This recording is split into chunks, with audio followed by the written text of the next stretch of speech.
वंदे मातरम साथियों, स्वागत है आप सभी का आज के इस वीडियो में। साथियों, आज इस वीडियो में हम बात करने वाले हैं आपके दिल्ली पुलिस कांस्टेबल के लिए प्रीवियस ईयर्स में पूछे जा चुके टॉप 25 क्वेश्चनों के बारे में आज हम चर्चा करने वाले हैं।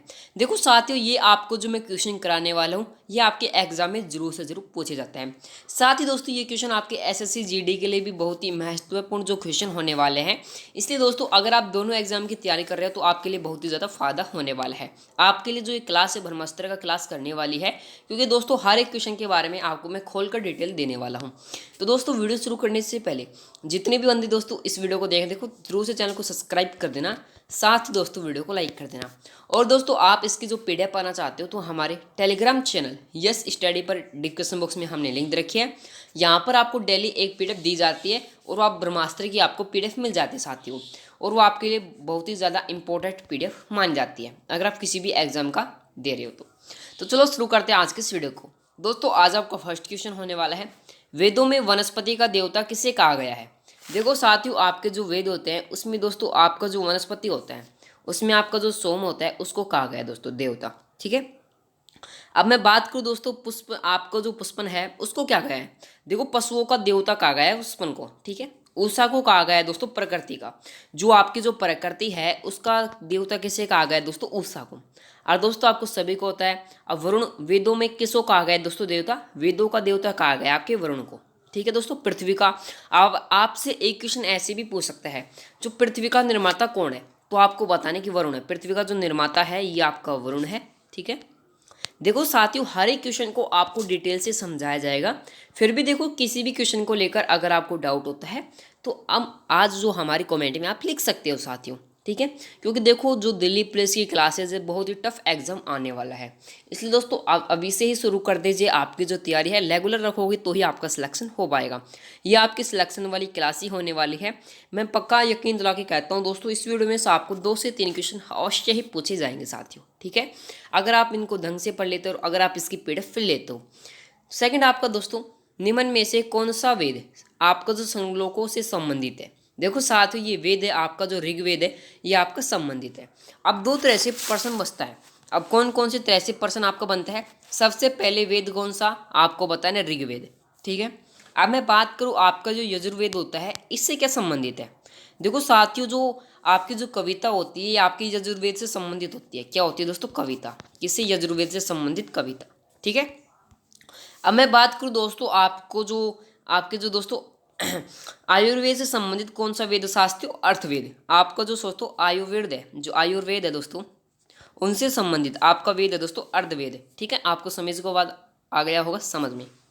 अब मैं बात करूँ दोस्तों सामवेद। अब सामवेद है, देखो सामवेद आपका संगीत का माना जाता है। संगीत का वेद किसे माना जाता है दोस्तों, सामवेद को संगीत का वेद माना जाता है। तो क्या करेंगे दोस्तों, सामवेद करेंगे। अब आपको सभी को पता चल गया सबसे पहले वेद कौन सा, ऋग्वेद। ठीक है, श्रृंखलाओं से संबंधित वेद ऋग्वेद दोस्तों। नेक्स्ट साथियों आपका तीसरा क्वेश्चन होने वाला है, आर्यों के द्वारा किस धातु की खोज की गई। देखो साथियों, आर्यों के जो द्वारा है ये आपके लोहा धातु की खोज की गई थी। तो राइट आंसर क्या करेंगे साथियों, ऑप्शन नंबर सी करेंगे, लोहे धातु। नेक्स्ट साथियों आपका 14 क्वेश्चन होने वाला है, वेदांग की संख्या कितनी मानी जाती है। देखो साथियों, जो वेद होते हैं आपके, आपको सभी को पता है आपके कितने वेद होते हैं, ये वेदांग है। और वेद आपके 4 होते हैं। वेदांग की संख्या होती है 6। वेदांग की संख्या होती है 6 और वेद की होती है 4। अब जो अपने ऑप्शन है इनको भी पोस्टमार्टम कर देते हैं, इनके बारे में भी जान लेते हैं। अब मैं बात करूँ जो 200 है ये किस चीज़ के हैं। आपका जो उपनिवेशित है, ठीक है, उपनिषेध का ये 200 होता है। ठीक है, अगर लेकिन छपे, अगर आपको मैं छप्पन की बात करूं तो ये आपके 108 छपे थे। ठीक है, 108 छपे। और इनकी जो मानी जाती है और जानकारी कितने की प्राप्त हुई दोस्तों, हमको 13 जानकारी हमको प्राप्त है। अगर आपको भविष्य में पूछा जाए ये क्वेश्चन, ठीक है, आपकी जो पूछा जाएगा उपनिषद की संख्याओं बताइए। ठीक है, आपको बतानी 13 साथियों। ठीक है, तो आपको सभी को पता है कि वेदांग की संख्या 6 होती है तो वेद की 4 होती है। आपको कंफ्यूजन नहीं होना है, इस क्वेश्चन का right answer option number D होगा। नेक्स्ट साथियों आपका 5वां क्वेश्चन है, थोड़ा मिसप्रिंट हो गया। उत्तर वैदिक काल में दक्षिण में राजा को क्या कहते थे। देखिए साथियों, जो आपका उत्तर वैदिक काल है उसमें दोस्तों जो दक्षिण में जो राजा है उनको आपको क्या कहा जाता था, भोज कहा जाता था। भोज कहा जाता था। तो right answer option number C करेंगे साथियों। आपका दोस्तों 6वां क्वेश्चन होने वाला है, सिंधु घाटी सभ्यता में मांडा किस नदी के किनारे स्थित था?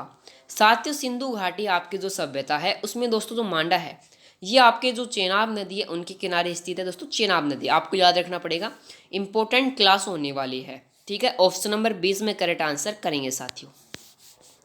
साथियों आपका 7वां क्वेश्चन है, कुत्ते के दफनाने के अवशेष कहाँ से प्राप्त हुए? देखो साथियों, जो आपके कुत्ते होते हैं आपको सभी को पता है, उनकी दोस्तों दफनाने के जो अवशेष है ये आपके प्राप्त हुए थे रोपण से। कहाँ पर प्राप्त हुए दोस्तों? रोपण से। कई बच्चे लोथल कर देते हैं, बिल्कुल गलत होगा, इसका करेक्ट आंसर होगा रोपण। याद रखना आपको, कई बार ये क्वेश्चन जो आपके पूछा जा चुका है साथियों।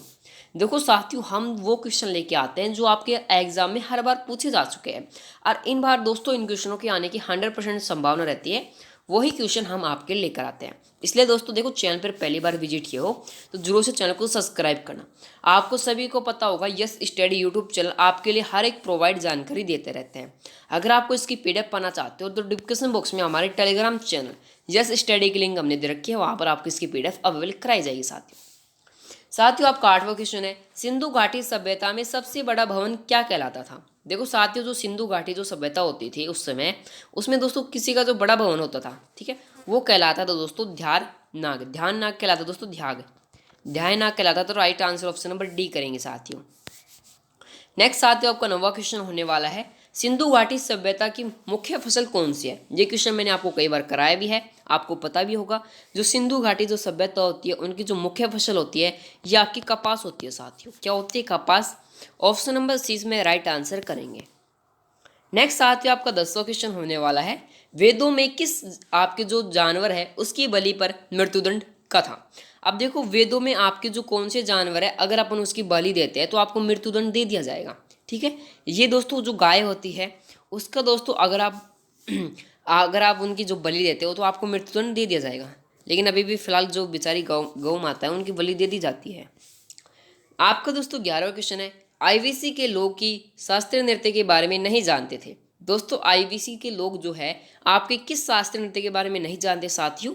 ये नहीं जानते थे तलवार के बारे में। तलवार के बारे में नहीं जानते थे, तो right answer option number A करेंगे। ठीक है, आपको पता होना चाहिए। साथियों आपका 12वां क्वेश्चन है, सिंधु घाटी सभ्यता का सबसे बड़ा बंदरगाह कौन सा था? देखो आपको कई बार क्वेश्चन पूछा भी जा चुका है। सिंधु घाटी का सबसे बड़ा बंदरगाह आपका लोथल है दोस्तों। अभी मैंने आपको बताया था कि कई बच्चे उल्ट पुल्ट कर देते हैं, यानी कि इसका आंसर और जगह लिखते थे, उसका आंसर और जगह लिखते थे। तो आपको राइट आंसर याद रखना है कि क्या करना है, लोथल। आपका दोस्तों आईवीसी में तांबे का रथ आप कहाँ से प्राप्त हुआ था? देखो दोस्तों, जो आईवीसी होता है इसमें जो तांबा का जो रथ होता है ये आपके प्राप्त हुआ था देमाग से। देमाग से प्राप्त हुआ था, तो right answer option number B करेंगे साथियों।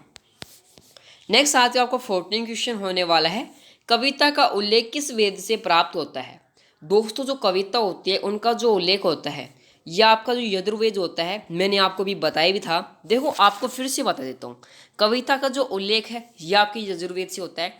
जो आपकी दोस्तों वेदों से जो संबंधित जो आयुर्वेद होता है, जिनसे संबंधित आपका जो वेद है अर्थवेद होता है, आयुर्वेद से संबंधित।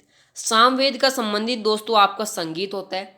शब्द में है दोस्तों संगीत, सामवेद यानी कि संगीत। अब आपको सभी को पता होगा ऋग्वेद, वेद आपके 4 होते हैं। ठीक है, इसका राइट आंसर आपके पास ऑप्शन नंबर डी होगा। आपका दोस्तों 15वां क्वेश्चन है, मैक्सर मेलू आपका जो मुल्लूर है उसके अनुसार आर कहाँ आए थे? दोस्तों ये आर नहीं है, ये है आपके आर्य। आर्य कहाँ पर आए थे साथियों? ये आर्य आए थे आपके मध्य यूरोप में। मध्य यूरोप में आर्य आए थे। ठीक है, इसका राइट आंसर करेंगे साथियों अपन ऑप्शन नंबर ए। देखो साथियों, अगर आपको आज का सेशन अच्छा लगा हो, ये आज हमारा पार्ट 1 रहा।